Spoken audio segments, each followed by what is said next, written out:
Spectrovision Radio. As I try to type on my laptop keyboard, I notice that my hand is shaking and that I'm hitting buttons that I'm not meaning to press, and that the messages that are coming on the screen are a garbled mess. Definitely not what my thoughts were. There's some disconnect between my thoughts, my mind, my hand, and what's outputting on the computer. I look down and see that my hand is trembling, it's shaking. It's literally hitting the keyboard, making a tapping sound. So I consciously try to stop my hand from shaking, and it shakes more. And I realize I'm completely powerless to stop my trembling hand. I cannot type the messages out that I am intending to send. Terrified, I know there's only one thing to do. I get up from the patio of the coffee shop that I'm sitting on, and I stumble next door to the liquor store that I frequented several times a day. I buy a pocket full of airplane bottles. I walk outside, I slam a couple of them. I calmly walk back over to my laptop on the patio, sit down, look at my hand, which has reduced its trembling, and continue writing my email. This was just one moment in my life that seemed to repeat over and over until that fateful day where I was rushed to the ICU. This is going to be a two-part podcast that goes into my two distinct halves of my life. It feels like I'm living two different lives in this lifetime. The first half was soaked in alcohol. The second half is free from those chains. So part one of this podcast will be the raw, oftentimes very dark retelling of my life up until that rock bottom event. And then part two will be the subsequent journey and healing afterwards. I will give you all of my tips and tricks, all the things that I found that worked so good to help me through this, now 6 years sober, and share as much wisdom and give as much encouragement as I can, because I know so many people are dealing with the same things that I dealt with. So let's talk about it.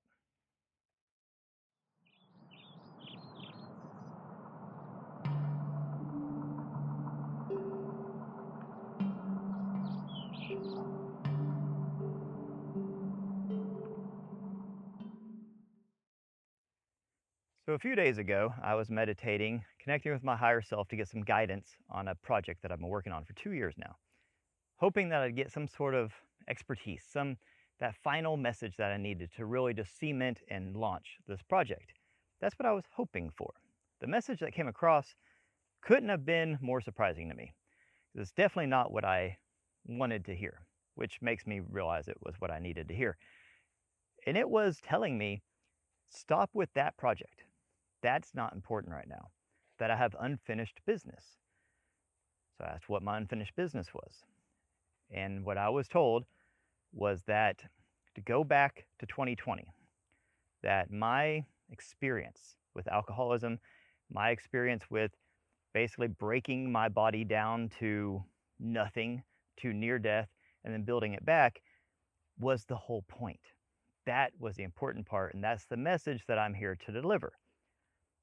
I thought that was very interesting, because I've put most of that in my rear view. I don't like to talk about it or think about it. It's a past life. But as I was working on this project, trying to move forward in a different direction, I was hitting resistance. I was hitting walls. And I tell people, and I teach people, listen to your body when it whispers so that you don't have to hear it scream, meaning pay attention to the nudges and the guidance. And I wasn't doing that. And I got sick just a couple weeks ago, got very sick.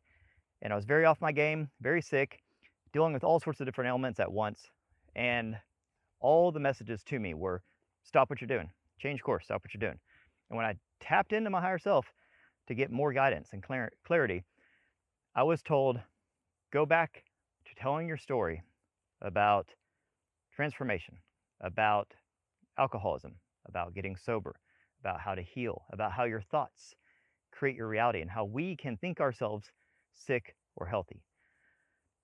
So I said, okay, I'm listening. So I shelved my whole project that I've been feverishly working on, shelved it. I mean, it's 99% done, and I hit stop. And I'm going back to this. So here I am to tell you my story in the hopes that somebody out there who needs to hear it hears it, and maybe it helps somebody, hopefully a lot of people, but if I can help one person, that's very important to me, because when I was going through what I'm about to tell you I went through, I was looking for any inspiration and motivation I could. I was looking for any glimmer of hope that this train wreck that I was on would end in some positive way. So let me take you back and walk you through this wild journey that I know so many of you out there are on different parts of this train. So from a very early age, I was obsessed with alcohol. It's in my genes, it's in my family history. My grandfather on both sides was a severe alcoholic. I didn't know my dad's side grandfather too well, but he was a very abusive alcoholic. I was told this my whole life. But on my mom's side, my grandpa Jack was an amazing human being, one of my favorite people ever. And I had a good relationship with him. And he owned a bar in Dallas called Jack's Mark II Lounge. It's on Harry Hines, and it was, you know, a regular stop on Walker, Texas Ranger. There was lots of, you know, pool table bar fights happen in his bar. And it was a cool place. I went there as a kid, a whole bunch. A lot of the Dallas Cowboys hung out there. It was a really cool cowboy bar in Dallas. And it was kind of glamorous, you know, it was kind of cool. My grandfather was always giving me like bar related stuff. You know, he had a really cool house. You know, we always had pool parties at his house. He had a bar at his house. I mean, I kind of saw this as, oh, this is sort of fun. When I was a kid, I couldn't wait until I got old enough to drink. And in fact, I started drinking at a very early age. I started drinking at 14. And like, raiding, you know, my parents and other parents' liquor cabinets and things like that. And I, in my high school years, formed an alcohol addiction. I mean, I was literally addicted to alcohol in my teenage years. At 18, or actually at 17, I moved to Dallas, had my license suspended because I had 2 DWIs, and moved to the ghetto of Dallas and was walking to the Art Institute. And I got a job at Bennigan's right next to the Art Institute to pay tuition. And I ended up dropping out, or getting kicked out of the Art Institute, so I could work full time at Bennigan's as a bartender. So at 18 and 19, I was a bartender at this Bennigan's. I know it doesn't sound glamorous, but this Bennigan's was a very hardcore Bennigan's. We were open till 2 every morning, and it was a very hardcore drinking spot in the middle of downtown Dallas. And this is back in the, I guess this would have been 99, 2000. And, you know, Bennigan's was a very popular place to drink with 100, you know, beers and all that kind of stuff. And so I lived that life, and I had a party house, and I was a club kid, and, you know, just very much in that party scene. So I was able to kind of live my dream. I'm like, finally, I wasn't even old enough to drink yet. This is all when I'm still 18, 19. But I was like living in that, you know, being a bartender and everything, you know, we were able to buy alcohol and do all this stuff. So I was just completely immersed in this world. Drinking was a huge part of my life, and I was having the time of my life. And this rolled into, you know, me being a young adult, you know, meeting Sarah, having kids, getting married, and I was still a closet alcoholic at this point. I was the only closet part, you know, I didn't really have to hide it from her, but like, you know, I was trying to live this corporate life. I got a corporate job, and you know, waking up early and going to work and putting on a tie and a suit and traveling around and doing all this stuff, but I was still drinking the entire time. And I didn't know that it was actually socially acceptable in the corporate world to drink. You know, everyone just kind of hides it away, but you know, I was drinking the whole time, and I was controlling it, but I started having all of these issues pop up. I mean, I had general anxiety disorder. I was diagnosed with it, severe depression. I was anxious all of the time, to the point where when I went to the doctor, when I finally got, you know, diagnosed with general anxiety disorder, they thought I was having a heart attack because my pulse was so high. They couldn't figure out why my pulse was so high at like 23 years old. And it was because I was so anxious all the time, and when I went, I was like freaking myself out just to go to the doctor, and when I got there, I had a complete panic attack, and it was a complete mess, and it was just snowballing. And then I realized, okay, well, the only way that I can control my heart rate, the only way I can get my anxiety under control was through alcohol, because after a certain amount of drinks, there was this kind of tipping point where I'd be like, okay, you know, like I'm having a complete panic attack. I'm freaking out over nothing.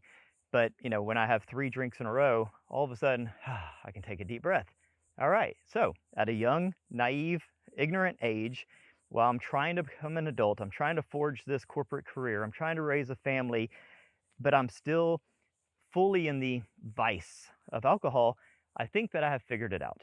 There's just this tipping point. You just have to have a certain amount of drinks, and then I can function in society. I can go to the store, I can get on an airplane, I can go to that meeting, I can do all the things that these successful adult people are doing. I just had to have 3 or 4 drinks first. That was my medicine.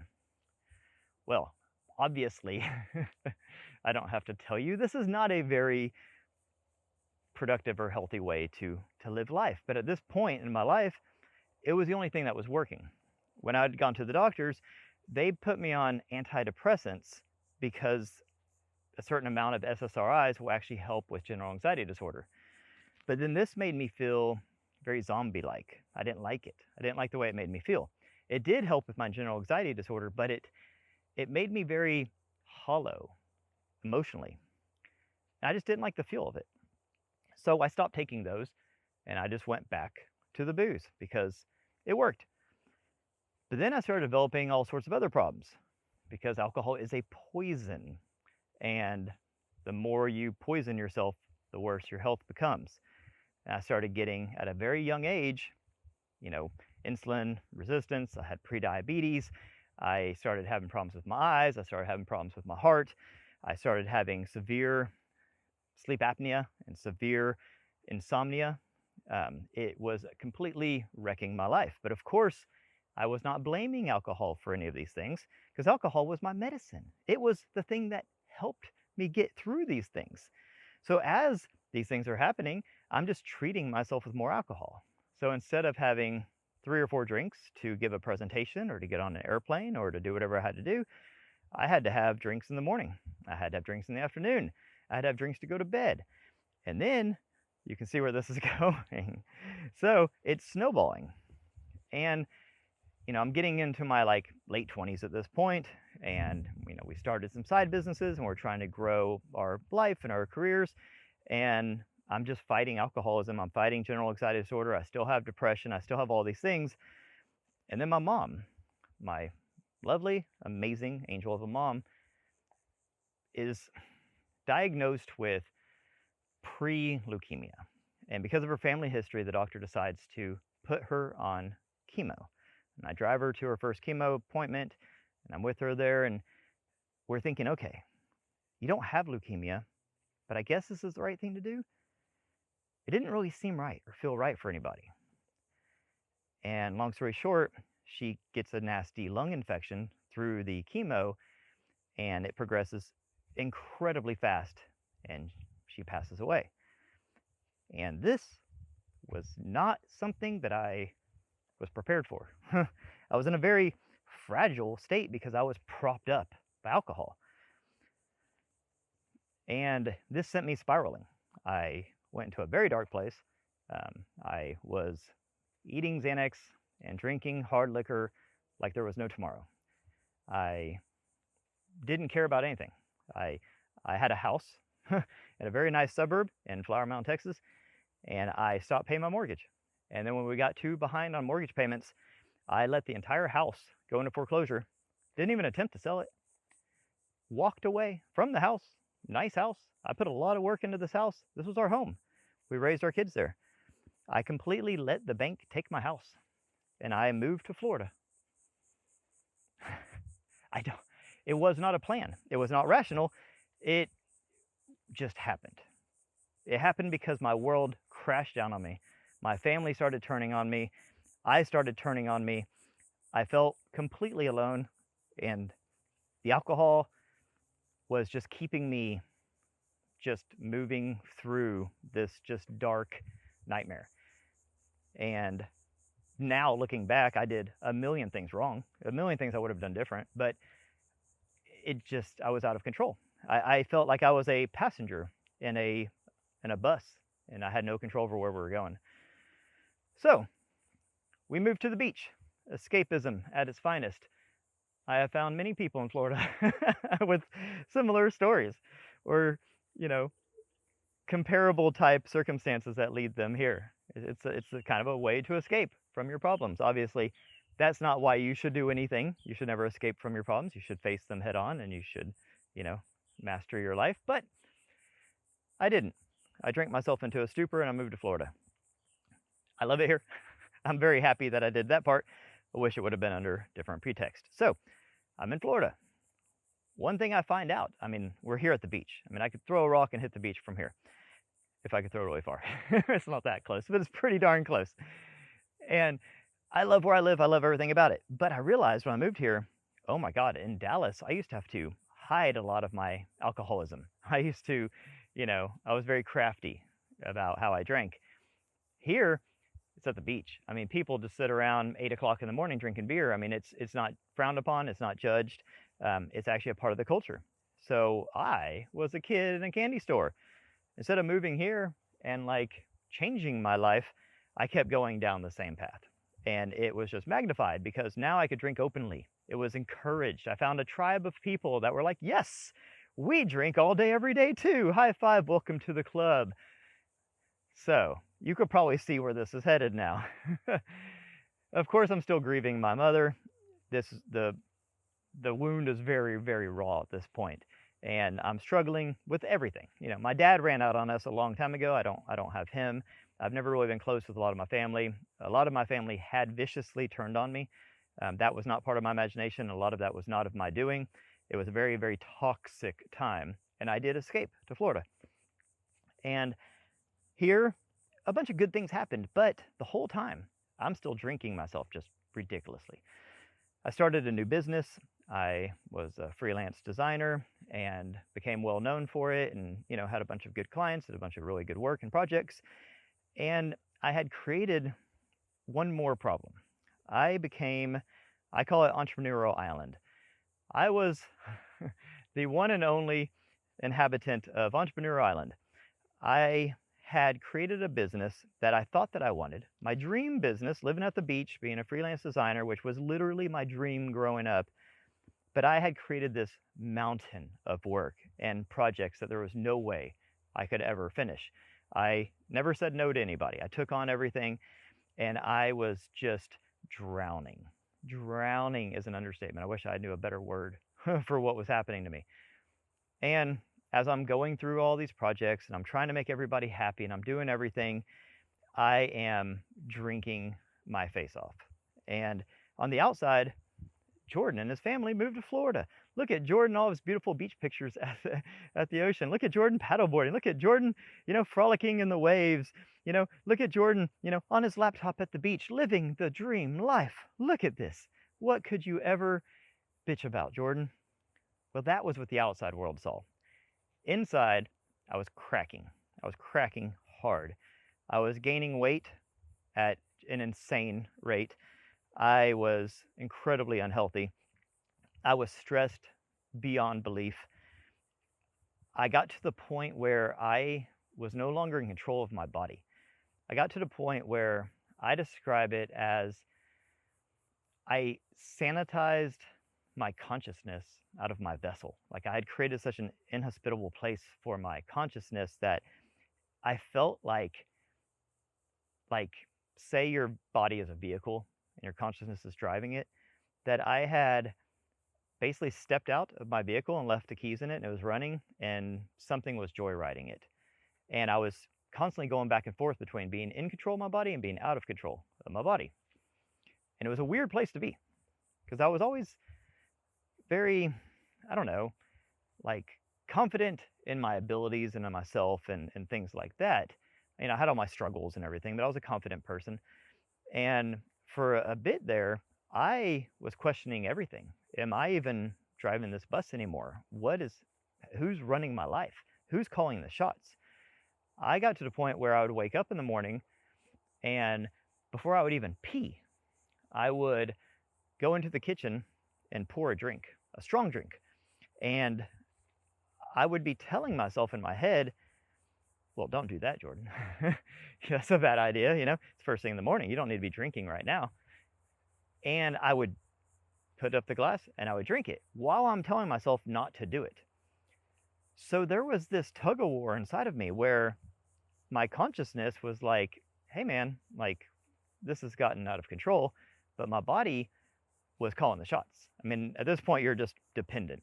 I mean, you're 100% dependent on alcohol, and someone else can tell you not to do it. You can tell you not to do it, but that doesn't matter. You're doing it. Well, I had never been at that point in my life.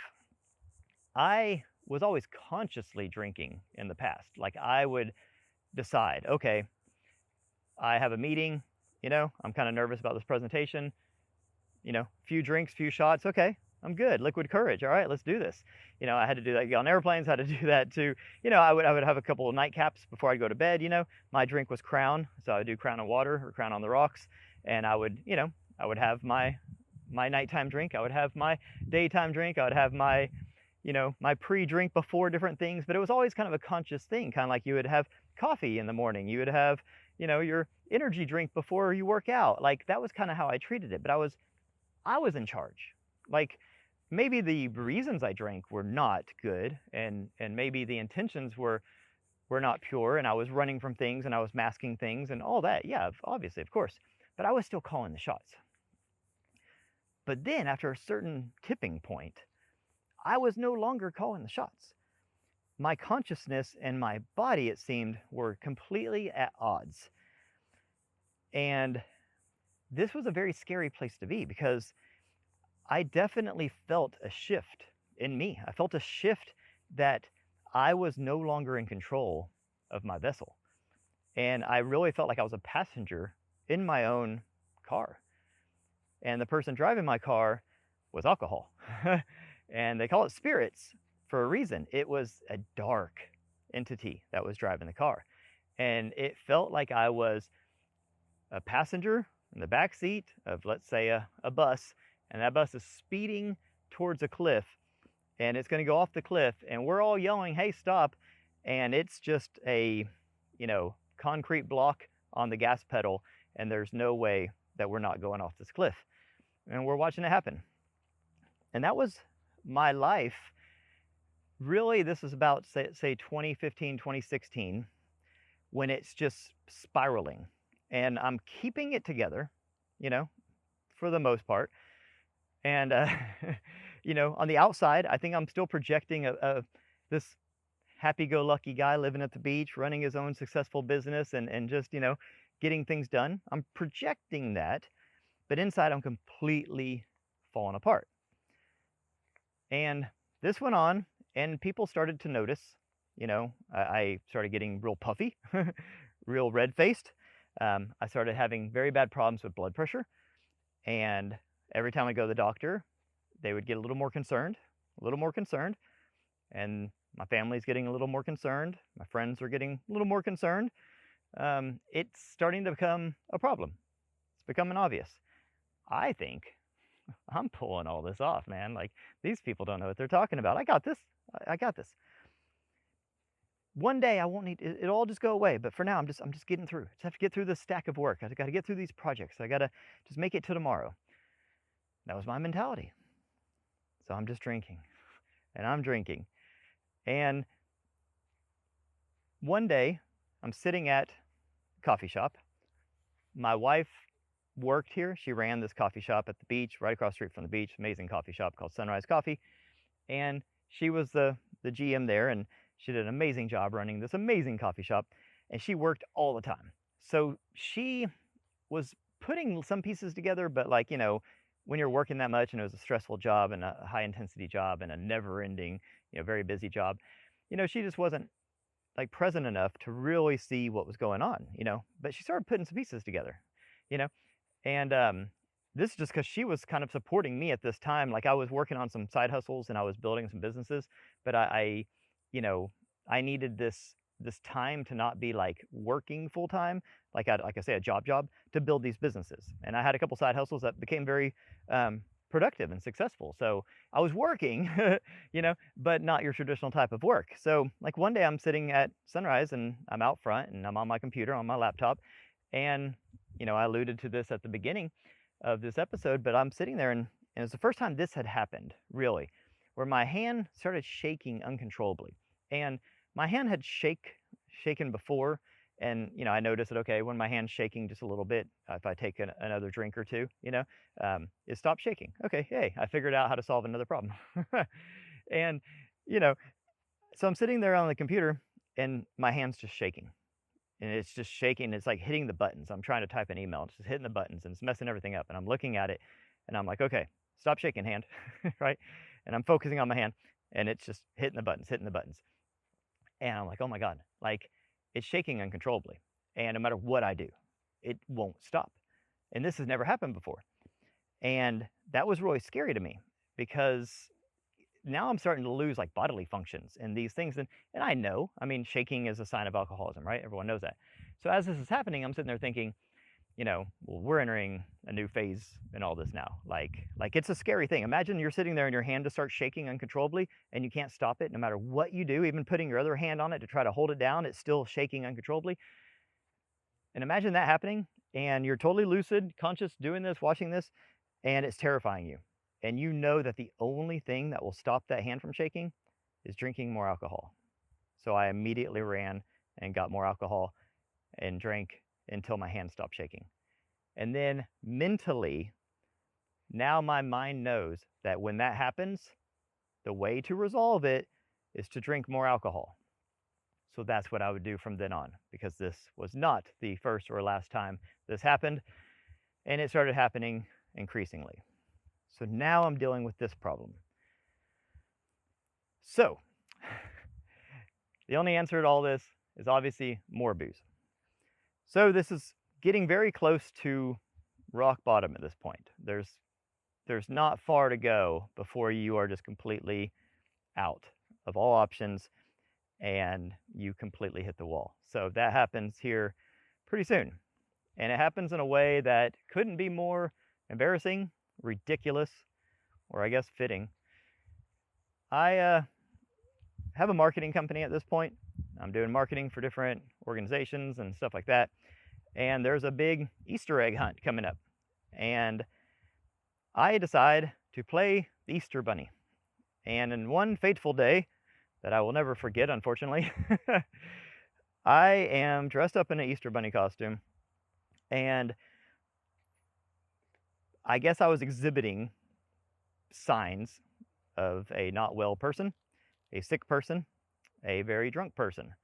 And multiple people basically said, hey, we're worried about you. Hey, we think you need help. Hey, are you okay? Do we need to take you somewhere? Granted, all this is happening while I'm dressed like the freaking Easter Bunny. So not exactly holding on to a lot of, I don't know, at this point, any sort of dignity. Pretty much the lowest point in my life. I mean, I'm an Easter Bunny at an Easter drop festival surrounded by hundreds of kids as like a, beacon of this community, and literally everyone is intervening on me at this point. And it was the lowest point in my life so far. So far. I wish I could say from that point on everything was better. But that's not the way alcohol plays. When it gets you in its grips to this extent, you are screwed. I mean, if you let it get to this point, I could give myself some advice, to wean myself off and this, that, and the other. But at that point, I was gone. I was so gone. I was so lost. I was thinking in my head, this could be the end. There's no way I can get sober. What would sober life even be like? So Sarah, my amazing wife, she was starting to deal with certain problems herself with alcohol because we were just living this fast-paced life. All of our friends were drinkers. We spent all of our time at bars. When we weren't working and doing stuff, we drank together. We'd go down for sunset at the beach every night, and we would bring, a 12-pack of beer, and then we'd go have drinks afterwards, and we'd go home and have more drinks. So we were both kind of living the same life. She didn't drink near the volume I did and didn't struggle with alcoholism in her entire life the way I did. This was all new for her. But she found herself like drinking more than she ever had before and more than she was comfortable drinking. So she, on one fateful day, had a talk with one of her girlfriends, and her girlfriend mentioned a book to her. It's called girl wash your face, something along those lines.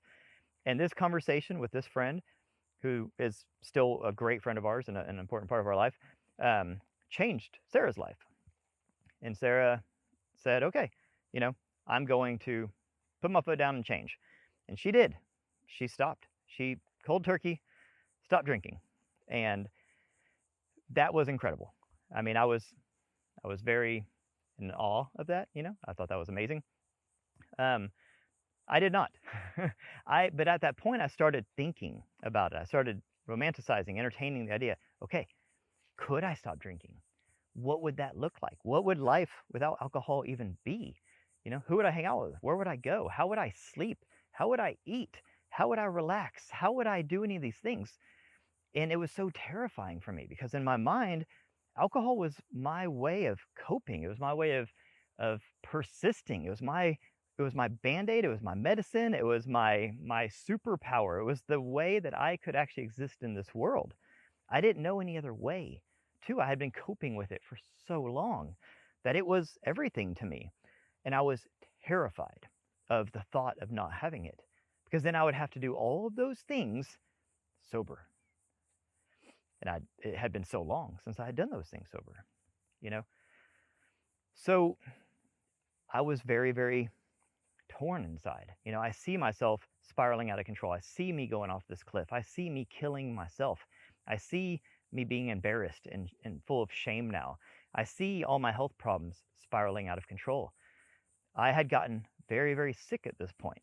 I'm not doing well. I was very dehydrated. I was very weak, and I went to a IV clinic because I was like, hey, I need to, I didn't feel good at all.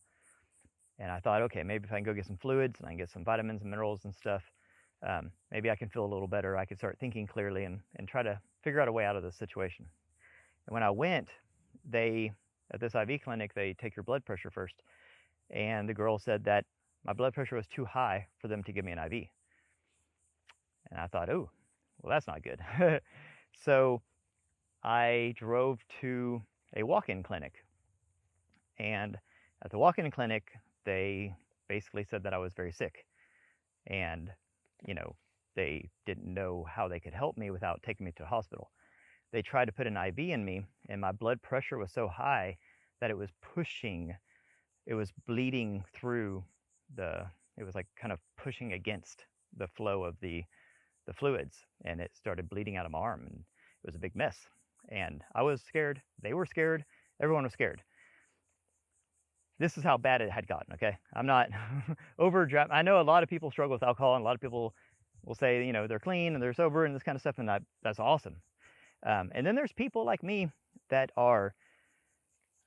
were such a mess, such a disaster. It was so far past the social drinking. It was so far past the drinking to go to sleep. It was so far past the, you know, even drinking in the morning. Now it was if I don't drink, I die. Like that's what it was.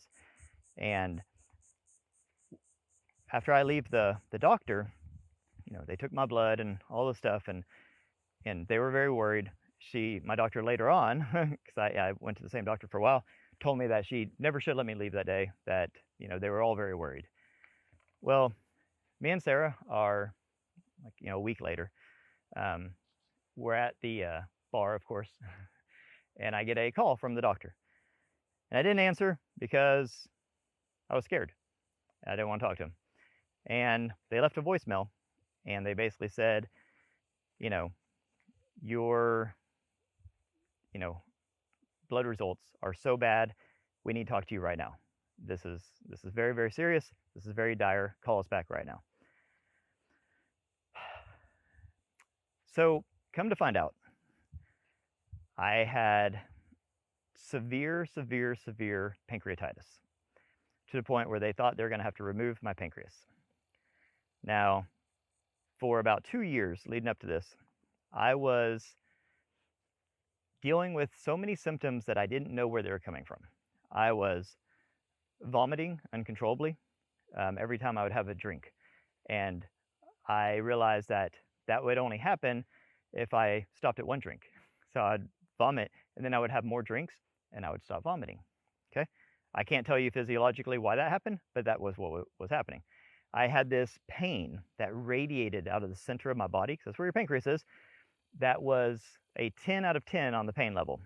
It was the most excruciating pain anyone could imagine, 24/7. The only time it stopped is when I got severely intoxicated. And not because it stopped hurting, but because I stopped feeling it. So this drove me into another level of drinking, because now my body was literally dying, and the only thing that made the pain tolerable to where I could even function at all was to be incredibly inebriated. Not just a little drunk, like what I used to do, just to get through things and as liquid courage and kind of numb the pain just a little bit. Now I had to be completely next level intoxicated to get the pain to a manageable point so I could just go on. So we are quickly approaching rock bottom territory here. And it wasn't soon after this that, after a series of events, basically we had booked a flight to Colorado. We were going to go on a vacation. I was going to treat Sarah, and my doctor told me not to fly. She said that she was worried that I wouldn't make it. That's how bad it was. And I'm still drinking. I'm still coping. And then it all goes black. In that time period where it's all black, I am deathly ill. My organs are failing on me. I can't get out of bed. I cannot stop vomiting. I cannot stop shaking. My body at that point, I talk about this in other episodes, and now you can see the severity of what I had done in my body and why my consciousness had vacated the premises. I was in an out-of-body state for several days as my body laid dying in this bed, because I had sanitized it out of my vessel. It was there, it was trying to help, but it just could not be in the body anymore. The pain was too intense. And then on that day, where Sarah finally had had enough, like I said, she was working this whole time. It's not that she wasn't seeing these things. I was playing it off. I told her I had the flu, I was going to get better. But that whole time I was drinking until I literally couldn't drink anymore. And then I laid in bed and I wasn't eating, I wasn't drinking, I wasn't even moving. At that point, my body had shut down. My organs had failed. I was dying. And that's when she came home from work one day, busted in there. I'm watching all this from a security camera point of view, like up in the corner of the room, watching it like down, saw her come in the room, saw me go to kind of stumble out to the car, and she's terrified. I'm terrified. My consciousness is terrified. Everyone's terrified. And it was very, very bad. And I go to the hospital. I can barely walk. I can barely move. I'm weak. I'm sick. I hadn't eaten in who knows how long. And I go to the hospital. They basically say, you are going to die. I mean, that was the consensus. There was one tough love male nurse who basically told me that. He, kind of sat down. He was like, hey, buddy, you did this to yourself. You did this. You have to pay the consequences. You might not make it out of here. And I'm like, hey, thanks, buddy. Like, I'm here. Like, does that do any good? So they couldn't get my blood pressure below 200/100, which I didn't even know it could go that high. My pulse rate wouldn't get below 150 no matter how much sedative they put in me. The nurse said that they had never put that much sedative into a person before. And this is an ER nurse, okay? They deal with the worst traumas possible. So they're telling me I'm not going to make it. I basically can feel I'm not going to make it. This is the end. This is it. My body's shutting down. It was like, I won't get into some of the grosser details. There are some. But it was the things that were happening at this point. Nobody in their right mind would have looked at me in this situation and said, you're going to be okay. It was the end of the road. It was it. I had killed myself with alcohol. I had drank myself to death, and I'm in the emergency room, laying on a table, dying, and all the people around me are basically confirming this to me, and this is it. And then they finally got me stabilized just enough to where they could admit me. And when I went up to the room, they kind of stretcher you, push you through the hospital, and I'm in the room, and they had so many sedatives in me. They had kind of like kind of put the thing rails up and strapped me into this bed. They told me that what had happened is that my body was going through alcohol detox for the several days leading up. That's why I was shaking. That's why I was so sick. I was going through detox, which I didn't realize detox is deadly. Alcohol detox is one of the deadliest things that can happen. Your body goes into shock. So they were afraid I was going to go into shock there. I'm in the hospital. I'm hallucinating. I'm seeing things that aren't there. I literally saw Uncle Fester, which I don't know where that came from. The sink turned into a swan. Dracula was in the room. I was telling Sarah that Dracula was in the corner, not to look that way. I was completely hallucinating. I was out of my mind. I'm strapped to this bed, hooked up to all these machines, and I had a completely lucid moment where up to this point, I thought, this is the end. This is what you've kind of seen coming your whole life. I always had this kind of feeling I wasn't going to make it that far, and this is the end. I always had that feeling, and then I get this moment of lucidity. Sarah's there by my side, of course. She's my angel. She's amazing. None of this would have been possible without her. I wouldn't be here today if it wasn't for her. We'll get into my recovery next and how instrumental she was. But at this point, it was the first time I was lucid enough to operate a camera, to even have the thought, hey, let's take a picture. Like, why would I want to take a picture of myself at this point? I'm out of my mind. And I get her, and she puts her cute little face there, and we take a selfie. And in this picture, which I cannot stand this picture because I look terrible, horrible. I mean, I'm almost dead. But there's this blue light that comes in from the side. It's this blue orb. And it doesn't make any sense. It's not casting any shadows. It's not light from the equipment. It shouldn't be there. There's no logical explanation for it. I've analyzed this thing through all of the image, through my Photoshop, through everything. I don't know what it is. I don't know where it came from. But there's this blue orb right here. And me and Sarah felt its presence. And from that moment on, I knew I was going to survive. And not only did I know I was going to survive, I knew I was going to be okay and that I was on a mission. Now, this is coming out of someone who is almost dead. I had to convince the nurses, the doctors, everybody there that I was going to be okay and I was going to live and that I needed to go home because I had work to do. And naturally, their faces would just giggle and say, that's nice, as they pumped more drugs into me and looked at my atrocious health data and basically were preparing for me to flatline at any moment. But what comes next shocked them and me. So I'm going to end this episode here because this is sort of part one of this journey. Whew, that was painful. That was painful. But I hope that this helps somebody out there that's dealing with something similar, because there is hope. Through this whole struggle, I was latching on to anything I could in social media and movies, anywhere I could, of any hope, of anybody with similar stories, of anybody who could get through to me in any way. I was too stubborn to ask for help. I hid everything. But inside, I was hoping, praying that somebody would get through to me, that something would happen, that I would hear something, see something, read something, that something would click. So I was constantly surfing for that inspiration. So I'm putting this out there because I want somebody out there who's in a similar dire situation to see this and know that there is hope, okay? So we'll get into that hope in part two. Thank you, friends.